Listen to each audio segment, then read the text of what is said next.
ਸਤਿ ਸ਼੍ਰੀ ਅਕਾਲ ਜੀ।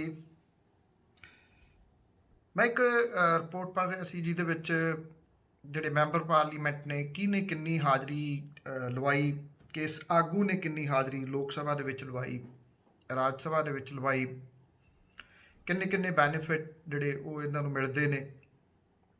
ਜਾਂ ਆਪਾਂ ਜੇ ਵਿਧਾਨ ਸਭਾਵਾਂ ਦੇ ਉੱਤੇ ਆ ਜਾਈਏ ਤੇ ਵਿਧਾਨ ਸਭਾਵਾਂ ਦੇ ਵਿੱਚ ਕਿੰਨੇ ਚੁਣੇ ਹੋਏ ਨੁਮਾਇੰਦੇ ਨੇ ਜਿਹੜੇ ਜਾਂਦੇ ਨੇ ਔਰ ਤੁਹਾਡੇ ਸਵਾਲ ਉੱਥੋਂ ਤੱਕ ਕਰਦੇ ਨੇ, ਕਿੰਨੇ ਭੱਤੇ ਉਹਨਾਂ ਨੂੰ ਮਿਲਦੇ ਨੇ, ਕਿੰਨੀਆਂ ਪੈਨਸ਼ਨਸ ਉਹਨਾਂ ਨੂੰ ਮਿਲਦੀਆਂ ਨੇ। ਬੜੀਆਂ ਲੰਬੀਆਂ ਚੌੜੀਆਂ ਇਹ ਰਿਪੋਰਟਾਂ ਨੇ ਔਰ ਪੰਜਾਬ ਦੇ ਵਿੱਚ ਤਾਂ ਖਾਸ ਤੌਰ ਦੇ ਉੱਤੇ ਲੁੱਟ ਹੈ ਇਸ ਮਾਮਲੇ 'ਚ। ਜਿਹੜੀ ਪਿਛਲੀ ਸਰਕਾਰ ਸੀ ਉਹ ਅਕਾਲੀ ਬੀਜੇਪੀ ਦੀ, ਉਹਨਾਂ ਨੇ ਇੱਕ ਫੈਸਲਾ ਕੀਤਾ ਸੀਗਾ ਕਿ ਜਿੰਨੀ ਵਾਰੀ ਕੋਈ ਜਿੱਤਿਆ ਉਨੀਆਂ ਪੈਨਸ਼ਨਾਂ, ਇੰਨੀਆਂ ਪੈਨਸ਼ਨਾਂ ਕਿ ਜਿੰਨੀ ਵਾਰੀ ਜਿੱਤੇ ਨੇ ਉਹ, ਫਿਰ ਮੰਤਰੀ ਹੋਣ ਦੀ ਜਿਹੜੀ ਉਹ ਪੈਨਸ਼ਨ ਵੱਖਰੀ। ਪਿਛਲੇ ਦਿਨੀ ਤੁਸੀਂ ਜਿਹੜੇ ਸਿੱਖਿਆ ਮੰਤਰੀ ਨੇ ਉਹਨਾਂ ਦਾ ਬਿਆਨ ਇੱਕ ਜਿਹੜਾ ਚੈਨਲ ਦੇ ਉੱਤੇ ਡਿਬੇਟ ਦੇ ਵਿੱਚ ਸੁਣਿਆ ਹੋਊਗਾ, ਜਿਹਦੇ ਵਿੱਚ ਉਹ ਇਹ ਗੱਲ ਕਹਿੰਦੇ ਜਿਹੜੀਆਂ ਸਰਕਾਰੀ ਨੌਕਰੀਆਂ ਦੇ ਮਾਮਲੇ ਦੇ ਵਿੱਚ ਕਿ 11 ਸਾਲ ਅਸੀਂ ਕਿਸੇ ਨੂੰ ਰੱਖ ਕੇ ਨੌਕਰੀ ਦੇ ਉੱਤੇ ਤੇ ਫਿਰ ਉਹਨੂੰ ਉਮਰ ਭਰ ਦੀ ਪੈਨਸ਼ਨ ਕਿਵੇਂ ਦੇ ਦਈਏ। ਇਹ ਸਵਾਲ ਉਹ ਰੇਜ਼ ਕਰਦੇ ਆ। ਸਵਾਲ ਬੜਾ ਵਾਜਬ ਹੈ, ਸਵਾਲ ਬੜਾ ਜਾਇਜ਼ ਹੈ, ਪਰ ਇਹ ਸਵਾਲ ਸਿਰਫ ਨੌਕਰੀਆਂ ਕਰਨ ਵਾਲਿਆਂ ਦੇ ਉੱਤੇ ਕਿਉਂ, ਸਰਕਾਰੀ ਨੌਕਰੀਆਂ ਕਰਨ ਵਾਲਿਆਂ ਦੇ ਉੱਤੇ ਕਿਉਂ? ਸਰਕਾਰ ਸਰਕਾਰੀ ਨੌਕਰੀਆਂ ਤੋਂ ਤਾਂ ਭੱਜ ਰਹੀ ਹੈ, ਚਾਹੇ ਉਹ ਸੂਬੇ ਦੀ ਸਰਕਾਰ ਹੈ, ਚਾਹੇ ਉਹ ਕੇਂਦਰ ਦੀ ਸਰਕਾਰ ਹੈ। ਸਭ ਕੁਝ ਇਹ ਪ੍ਰਾਈਵੇਟ ਕਰ ਦੇਣਾ ਚਾਹੁੰਦੇ ਆ ਕਿ ਪ੍ਰਾਈਵੇਟ ਦੇ ਆਸਰੇ ਲੋਕੀ ਉਹਨਾਂ ਦੀ ਕੁੱਟ ਖਾਈ ਜਾਣ, 24 ਘੰਟੇ ਉਹਨਾਂ ਦੇ ਵਾਸਤੇ ਕੰਮ ਕਰੀ ਜਾਣ।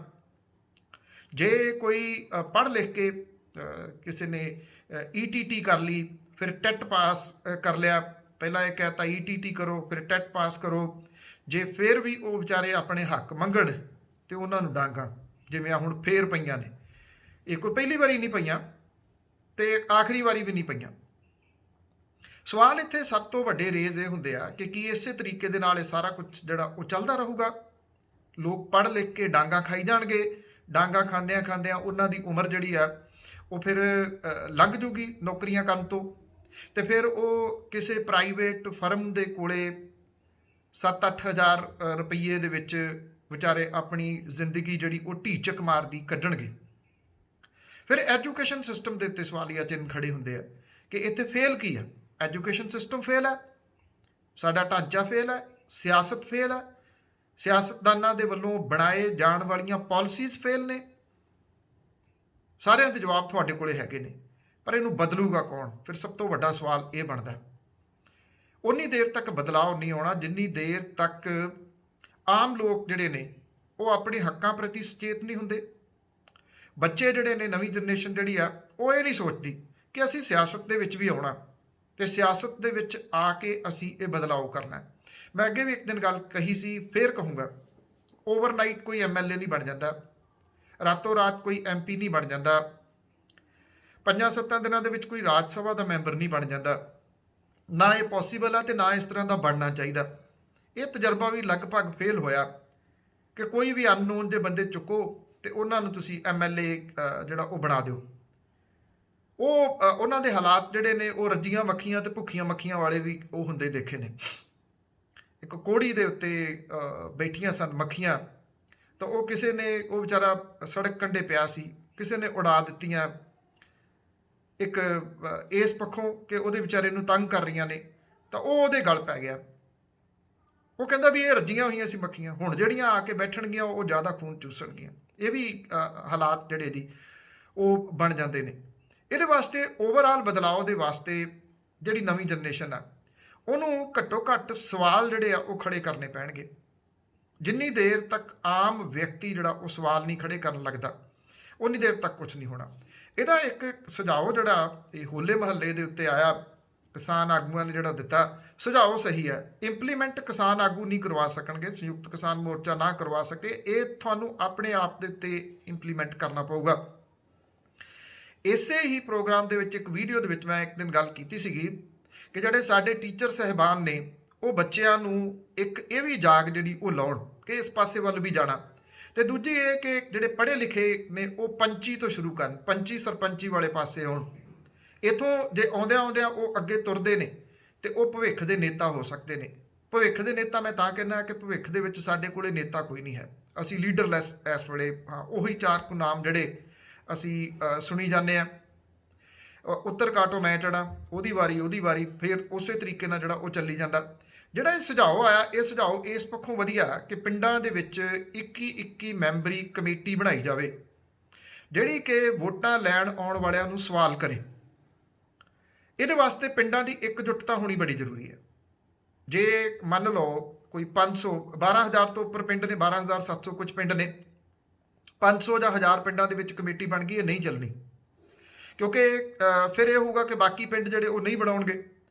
ਰਾਜਨੀਤਿਕ ਲੋਕ ਕੋਸ਼ਿਸ਼ ਕਰਨਗੇ ਉਹਨਾਂ ਪਿੰਡਾਂ ਦੇ ਵਿੱਚ ਨਾ ਜਾਇਆ ਜਾਵੇ 500 ਤੋਂ 700 ਜਾਂ 1000 ਤੱਕ ਜਿਹੜੇ ਪਿੰਡ ਨੇ ਜਿਨ੍ਹਾਂ ਦੇ ਵਿੱਚ ਇਹ ਕਮੇਟੀ ਬਣੀ ਹੈ, ਜਾਂ ਤਾਂ ਇਹ ਕਮੇਟੀ ਜਿਹੜੀ ਆ ਉਹ ਕੰਪਲਸਰੀ ਕੀਤੀ ਜਾਵੇ ਪਿੰਡਾਂ ਦੇ ਵਿੱਚ। ਪਿੰਡ ਆਪ ਕਰ ਸਕਦੇ ਆ, ਕਿਸੇ ਰਾਜਨੀਤਿਕ ਪਾਰਟੀ ਨੇ ਨਹੀਂ ਕਰਨੀ, ਇਹ ਗੱਲ ਯਾਦ ਰੱਖਣੀ। ਇਹ ਕਮੇਟੀ ਬਣੇ, ਨੌਜਵਾਨਾਂ ਦੀ ਕਮੇਟੀ ਬਣੇ, ਇਹਦੇ ਵਿੱਚ ਬਰਾਬਰਤਾ ਦੀ ਜਿਹੜੀ ਗੱਲ ਆ, ਬਰਾਬਰ ਦੇ ਤੌਰ ਦੇ ਉੱਤੇ ਜਿਹੜੀਆਂ ਉਹ ਸਾਡੀਆਂ ਬੱਚੀਆਂ ਸ਼ਾਮਲ ਹੋਣ, ਲੜਕੀਆਂ ਇਹਦੇ ਵਿੱਚ ਸ਼ਾਮਲ ਹੋਣ ਅੱਧੋ ਅੱਧ ਦੇ ਤੌਰ ਦੇ ਉੱਤੇ।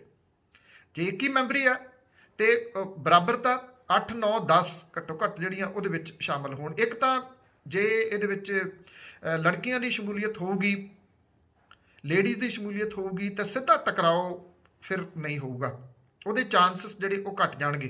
ਕਿਉਂਕਿ ਇੱਕ ਕਲਚਰ ਤਾਂ ਸਾਡਾ ਹੈ, ਇੱਥੇ ਲੇਡੀਜ਼ ਬੈਠੀਆਂ ਨੇ, ਅਸੀਂ ਇੱਕ ਤਾਂ ਮੰਦ ਭਾਸ਼ਾ ਨਹੀਂ ਬੋਲਦੇ, ਸਾਡੀ ਭਾਸ਼ਾ ਸੁਧਰ ਜਾਂਦੀ ਹੈ। ਤਾਂ ਹੀ ਇਹ ਕਹਿੰਦੇ ਨੇ ਨਾ ਕਿ ਜਿਹੜੀ ਉਹ ਇੱਕ ਬੱਚੀ ਹੋਣੀ ਜ਼ਰੂਰੀ ਹੈ, ਕਿ ਫਿਰ ਬੰਦੇ ਦੀ ਗੱਲ ਗੱਲ ਦੇ ਉੱਤੇ ਗਾਲ ਨਹੀਂ ਕੱਢਦਾ ਉਹ। ਇਹੀ ਹਾਲਾਤ ਸਾਡੇ ਹਨ ਕਿ ਜਦੋਂ ਉਹਦੇ ਵਿੱਚ ਲੇਡੀਜ਼ ਬੈਠਣਗੀਆਂ ਤੇ ਗਾਲਾਂ ਨਹੀਂ ਨਿਕਲਣਗੀਆਂ। ਇਹਦੇ ਵਾਸਤੇ ਸਵਾਲ ਤਿਆਰ ਕੀਤੇ ਜਾਣ, ਸਵਾਲ ਜਿਹੜੇ ਨੇ ਉਹ ਇੱਕੋ ਜਿਹੇ ਹੋਣ। ਮੈਂ ਅੱਗੇ ਇੱਕ ਦਿਨ ਰੇਜ਼ ਕੀਤਾ ਸੀਗਾ ਕਿ ਜਦੋਂ ਕੋਈ ਸਵਾਲ ਕੋਈ ਵੀ ਜਿਹੜੀ ਪਾਰਟੀ ਆ ਉਹ ਵਾਅਦਾ ਕਰੇ ਅਸੀਂ ਆਹ ਕਰਾਂਗੇ, ਅਸੀਂ ਇੰਨੀਆਂ ਨੌਕਰੀਆਂ ਦੇਵਾਂਗੇ, ਉਸੇ ਵੇਲੇ ਸਵਾਲ ਇਹ ਚਾਹੀਦਾ ਇਹਨਾਂ ਨੌਕਰੀਆਂ ਦੇ ਵਾਸਤੇ ਪੈਸੇ ਕਿੱਥੋਂ ਆਉਣਗੇ, ਸੋਰਸ ਆਫ ਇਨਕਮ ਤੁਹਾਡੇ ਕੋਲੇ ਕੀ ਹੈ। ਇਹ ਇਸ ਤਰ੍ਹਾਂ ਦੇ ਸਵਾਲ ਜਿਹੜੇ ਨੇ ਉਹ ਸਵਾਲ ਸਾਂਝੇ ਹੋਣ, ਸਾਂਝੇ ਤੌਰ ਦੇ ਉੱਤੇ ਜਿਹੜਾ ਇਹ ਕੀਤੇ ਜਾਣ। ਹਰ ਪਿੰਡ ਦੇ ਵਿੱਚ ਉਹੀ ਸਵਾਲ ਉਹਨਾਂ ਨੂੰ ਜਿਹੜੇ ਉਹ ਕੀਤੇ ਜਾਣ।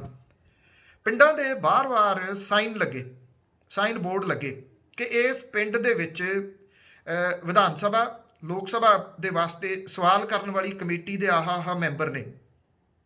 ਜਿਹੜੀਆਂ ਪਿੰਡਾਂ ਦੀਆਂ ਪੰਚਾਇਤਾਂ ਨੇ ਉਹ ਰਿਸਪੌਂਸਿਬਿਲਿਟੀ ਲੈਣ ਇਸ ਕਮੇਟੀ ਦੀ ਸੁਰੱਖਿਆ ਦੀ, ਕਿ ਕੱਲ੍ਹ ਨੂੰ ਉਹਨਾਂ ਦੇ ਉੱਤੇ ਕੋਈ ਰਾਜਨੀਤਿਕ ਵਿਅਕਤੀ ਕਿਸੇ ਕਿਸਮ ਦਾ ਕੋਈ ਮਾਮਲਾ ਦਰਜ ਕਰਾ ਦਿੰਦਾ, ਪੁਲਿਸ ਉਹਨਾਂ ਨੂੰ ਪਰੇਸ਼ਾਨ ਕਰਦੀ ਹੈ, ਤੇ ਫਿਰ ਪੰਚਾਇਤ ਜਿਹੜੀ ਆ ਉਹ ਉਹਨਾਂ ਦੀ ਪ੍ਰੋਟੈਕਸ਼ਨ ਕਰੇ। ਇਹ ਠੀਕ ਹੈ ਕਿ ਬਹੁਤੇ ਲੋਕ ਇਸ ਗੱਲ ਦੇ ਨਾਲ ਇਸ ਪੱਖੋਂ ਨਹੀਂ ਸਹਿਮਤ ਹੋਣਗੇ ਕਿ ਪੰਚਾਇਤ ਆਪਣੇ ਬਰਾਬਰ ਦੀ ਧਿਰ ਕਿਉਂ ਖੜੀ ਕਰ ਲਊਗੀ, ਕਿਉਂਕਿ ਪੰਚਾਇਤਾਂ ਦੇ ਰੂਪ ਦੇ ਵਿੱਚ ਆਪਾਂ ਜਾਣਦੇ ਹਾਂ ਕਿ ਸਿਆਸਤ ਬੜੀ ਹੋ ਗਈ ਹੋਈ ਹੈ। ਪਰ ਕਿਤੋਂ ਸ਼ੁਰੂਆਤ ਕਰਨੀ ਪਊਗੀ। ਤੁਸੀਂ ਇਹ ਨਹੀਂ ਕਹਿ ਸਕਦੇ ਆਹ ਵੀ ਨਹੀਂ ਹੋਣਾ, ਆਹ ਵੀ ਨਹੀਂ ਹੋਣਾ, ਆਹ ਵੀ ਨਹੀਂ ਹੋਣਾ, ਇੱਥੇ ਕੁਝ ਨਹੀਂ ਹੋਣਾ, ਇੱਥੇ ਕੁਝ ਨਹੀਂ ਬਦਲ ਸਕਦਾ। ਬਹੁਤ ਸਾਰੇ ਲੋਕ ਇਸ ਤਰ੍ਹਾਂ ਦੇ ਕਮੈਂਟ ਕਰਦੇ ਆ। ਇਹ ਉਹੀ ਲੋਕ ਹੁੰਦੇ ਨੇ ਜਿਹੜੇ ਸਿਰਫ ਨੈਗੇਟਿਵ ਸੋਚਦੇ ਆ ਕਿ ਵਾਕਈ ਕੁਝ ਨਹੀਂ ਬਦਲ ਸਕਦਾ। ਇਹ ਘਰਾਂ ਦੇ ਵਿੱਚ ਬੈਠੇ ਹੋਏ ਲੋਕ ਹੋ ਸਕਦੇ ਨੇ। ਤੋ ਇਸ ਕਰਕੇ ਜੇ ਤਾਂ ਕੁਝ ਬਦਲਾਅ ਜਿਹੜਾ ਉਹ ਲਿਆਉਣਾ, ਫਿਰ ਉਹਦੇ ਵਾਸਤੇ ਤੁਹਾਨੂੰ ਗਰਾਊਂਡ ਤੋਂ ਸ਼ੁਰੂਆਤ ਜਿਹੜੀ ਉਹ ਕਰਨੀ ਪਊਗੀ। ਉਹਦੇ ਵਾਸਤੇ ਮੁਸ਼ਕਲਾਂ ਵੀ ਝੱਲਣੀਆਂ ਪੈਂਦੀਆਂ, ਮੁਸ਼ਕਲਾਂ ਸਹਿਣੀਆਂ ਪੈਂਦੀਆਂ ਨੇ। ਜਿਨ੍ਹਾਂ ਸ਼ਹੀਦਾਂ ਦੇ, ਜਿਨ੍ਹਾਂ ਮਹਾਨ ਲੋਕਾਂ ਦੇ ਆਪਾਂ ਵਰਸੋਏ ਆ, ਉਹਨਾਂ ਦੀ ਜ਼ਿੰਦਗੀ ਦੀ ਪੜਚੋਲ ਕਰਕੇ ਵੇਖਣਾ, ਉਹ ਜ਼ਿੰਦਗੀ ਸੌਖੀ ਨਹੀਂ ਸੀ ਉਹਨਾਂ ਦੀ। ਕੋਈ ਬੜੀਆਂ ਸਾਰੀਆਂ ਮੁਸ਼ਕਲਾਂ ਉਹਨਾਂ ਨੇ ਝੱਲੀਆਂ। ਫਾਂਸੀਆਂ ਦੇ ਉੱਤੇ ਝੁੱਲੇ ਨੇ, ਥਾਂ ਥਾਂ ਦੇ ਉੱਤੇ ਉਹਨਾਂ ਨੂੰ ਇੱਟਾਂ ਵੱਟੇ ਖਾਣੇ ਪਏ ਨੇ, ਬਹੁਤ ਕੁਝ ਉਹਨਾਂ ਨੂੰ ਸਹਿਣਾ ਪਿਆ, ਫੇਰ ਹੀ ਅੱਜ ਉਹ ਮਹਾਨ ਨੇ ਨਾ। ਤੇ ਜਦੋਂ ਤੁਸੀਂ ਸ਼ੁਰੂਆਤ ਕਰਨੀ ਹੋਊਗੀ, ਕਿਸੇ ਸਮੇਂ ਤੁਹਾਡਾ ਨਾਮ ਫਿਰ ਉਹਨਾਂ ਮਹਾਨ ਲੋਕਾਂ ਦੇ ਵਿੱਚ ਆਊਗਾ ਕਿ ਇਹਨਾਂ ਲੋਕਾਂ ਦੀ ਸ਼ੁਰੂਆਤ ਜਿਹੜੀ ਉਹ ਕੀਤੀ ਸੀਗੀ, ਗਰਾਊਂਡ ਤੋਂ ਕੀਤੀ ਸੀਗੀ। ਸਮਾਂ ਲੱਗਦਾ ਇਹਨਾਂ ਚੀਜ਼ਾਂ ਦੇ ਵਾਸਤੇ, ਰਾਤੋਂ ਰਾਤ ਨਹੀਂ ਬਦਲ ਜਾਂਦਾ ਹੁੰਦਾ। ਜਿਵੇਂ ਮੈਂ ਕਿਹਾ ਕਿ ਰਾਤੋਂ ਰਾਤ ਕੋਈ MLA ਨਹੀਂ ਬਣ ਸਕਦਾ, ਰਾਤੋਂ ਰਾਤ ਕੋਈ ਲੋਕ ਸਭਾ ਦਾ ਮੈਂਬਰ ਨਹੀਂ ਚੁਣਿਆ ਜਾ ਸਕਦਾ, ਰਾਤੋਂ ਰਾਤ ਕੋਈ ਰਾਜ ਸਭਾ ਦਾ ਮੈਂਬਰ ਨਹੀਂ ਬਣ ਜਾਂਦਾ। ਇਹਦੇ ਵਾਸਤੇ ਤਜਰਬਾ ਜਿਹੜਾ ਉਹ ਬੜਾ ਜ਼ਰੂਰੀ ਹੈ। ਔਰ ਇੱਕ ਜਿਹੜੀ ਦੌੜ ਹੈ, ਇਹ ਪੰਜਾਬੀਆਂ ਨੂੰ ਕਿਤੇ ਨਾ ਕਿਤੇ MLA ਤੇ MP ਦੀ ਪਹਿਲਾਂ ਕੁਝ ਸਮੇਂ ਲਈ ਖਤਮ ਕਰਨੀ ਪਊਗੀ। ਹਰ ਬੰਦਾ ਇਹ ਨਾ ਸੋਚੇ ਵੀ ਮੈਂ MLA ਬਣਨਾ, ਮੈਂ MP ਬਣਨਾ, ਇਹ ਤੋਂ ਘੱਟ ਮੈਨੂੰ ਮਨਜ਼ੂਰ ਨਹੀਂ। ਜੇ ਚਲੋ ਕਰਨਾ ਹੀ ਹੈ ਸਮਝੌਤਾ, ਤਾਂ ਇੱਦਾਂ ਕਰੋ, ਮੈਨੂੰ ਇਹ ਦੱਸੋ ਵੀ ਕਿਹੜੇ ਚੇਅਰਮੈਨ ਹੀ ਮੈਨੂੰ ਦਿਓਗੇ। ਇਹ ਲਾਲਚ ਤਿਆਗਣੇ ਪੈਣਗੇ। ਪੰਜਾਬ ਦੇ ਵਾਸਤੇ ਖੜਾ ਹੋਣਾ ਪਊਗਾ ਇਹਨਾਂ ਗੱਦੀਆਂ ਗੁੱਦੀਆਂ ਤੋਂ ਲਾਂਭੇ ਹੋ ਕੇ, ਜੇ ਪੰਜਾਬ ਨੂੰ ਬਚਾਉਣਾ। ਕਿਉਂਕਿ ਪੰਜਾਬ ਮੁਸੀਬਤਾਂ ਦੇ ਨਾਲ ਘਿਰਿਆ ਪਿਆ। ਕਿਸਾਨ ਅੰਦੋਲਨ ਦਾ ਅਜੇ ਕੁਝ ਨਹੀਂ ਪਤਾ ਲੱਗ ਰਿਹਾ ਕਿਸ ਪਾਸੇ ਵੱਲ ਨੂੰ ਕਹਾਣੀ ਜਾਣੀ ਹੈ। ਕਿਸਾਨੀ ਦਾ ਕੀ ਬਣਨਾ, ਸਾਡੀ ਧਰਤੀ ਦਾ ਕੀ ਬਣਨਾ, ਉਹਨਾਂ ਕਿਸਾਨ ਲੋਕਾਂ ਦਾ ਕੀ ਬਣਨਾ। ਜਿਹੜੇ ਸਿਰੜ ਦੇ ਨਾਲ ਇੱਕ ਲੰਬੀ ਲੜਾਈ ਜਿਹੜੀ ਉਹ ਲੜ ਰਹੇ ਆ। ਇਹ ਉਹਨਾਂ ਨੂੰ ਇੱਕ ਹੌਸਲਾ ਦੇਣ ਵਾਲੀ ਗੱਲ ਹੋਊਗੀ ਜੇ ਇਸ ਤਰ੍ਹਾਂ ਦੀਆਂ ਕਮੇਟੀਆਂ ਜਿਹੜੀਆਂ ਉਹ ਸਥਾਪਿਤ ਹੋ ਜਾਂਦੀਆਂ ਨੇ ਵੀ ਇਦਾਂ ਦੀ ਕੋਈ ਗੱਲ ਨਹੀਂ, ਅਸੀਂ ਤੁਹਾਡੇ ਲਈ ਖੜੇ ਆ ਸਵਾਲ ਕਰਨ ਦੇ ਵਾਸਤੇ। ਕਿਉਂਕਿ ਮੌਜੂਦਾ ਜਿਹੜੀ ਸਥਿਤੀ ਆ ਉਹ ਬਣਾਈ ਕਿਹਨੇ, ਜੇ ਤੁਸੀਂ ਇਹਨੂੰ ਸਮਝ ਲਓਗੇ ਤਾਂ ਸਾਰੀ ਕਹਾਣੀ ਤੁਹਾਡੇ ਸਮਝ ਆ ਜਾਊਗੀ। ਇਹ ਸਿਆਸਤਦਾਨਾਂ ਨੇ ਬਣਾਈ, ਵੱਖ-ਵੱਖ ਸਿਆਸੀ ਪਾਰਟੀਆਂ ਨੇ ਬਣਾਈ, ਜਿਨ੍ਹਾਂ ਨੇ ਪਤਾ ਹੀ ਨਹੀਂ ਲੱਗਣ ਦਿੱਤਾ ਕਦੋਂ ਕਿਹੜਾ ਕਾਨੂੰਨ ਆ ਗਿਆ, ਕਦੋਂ ਕਿਹੜਾ ਆਰਡੀਨੈਂਸ ਆ ਗਿਆ। ਜਦੋਂ ਆ ਤਾਂ ਹੁਣ ਖੇਤੀ ਕਾਨੂੰਨ ਆਏ ਤੇ ਉਹਦੇ ਵਿੱਚ ਪਿੱਛੇ ਜਾਣ ਲੱਗੇ ਨਾ ਕਿ ਕਦੋਂ ਕਦੋਂ ਕਿਹਨੇ ਚੋਣ ਮੈਨੀਫੈਸਟੋ ਦੇ ਵਿੱਚ ਕੀ ਕੀ ਲੈ ਕੇ ਆਂਦਾ ਸੀਗਾ। ਉਹ ਸਾਰੀਆਂ ਸਿਆਸੀ ਪਾਰਟੀਆਂ ਉਹ ਹਮਾਮ ਦੇ ਵਿੱਚ ਉਹ ਨੰਗੇ ਵਾਲੀ ਗੱਲ ਹੈ। ਤੋ ਇਸ ਕਰਕੇ ਬਦਲਾਅ ਦੇ ਵਾਸਤੇ ਤੁਹਾਨੂੰ ਹੇਠੋਂ ਸ਼ੁਰੂ ਕਰਨਾ ਪਊਗਾ। ਬਦਲਾਅ ਓਵਰਨਾਈਟ ਨਹੀਂ ਆ ਜਾਂਦਾ, ਬਦਲਾਅ ਰਾਤੋਂ ਰਾਤ ਨਹੀਂ ਆ ਜਾਂਦਾ, ਇਹਦੇ ਵਾਸਤੇ ਸਮਾਂ ਲੱਗਦਾ। ਪਰ ਕਿਤੋਂ ਤੁਹਾਨੂੰ ਸ਼ੁਰੂਆਤ ਤਾਂ ਕਰਨੀ ਪੈਂਦੀ ਹੈ ਨਾ।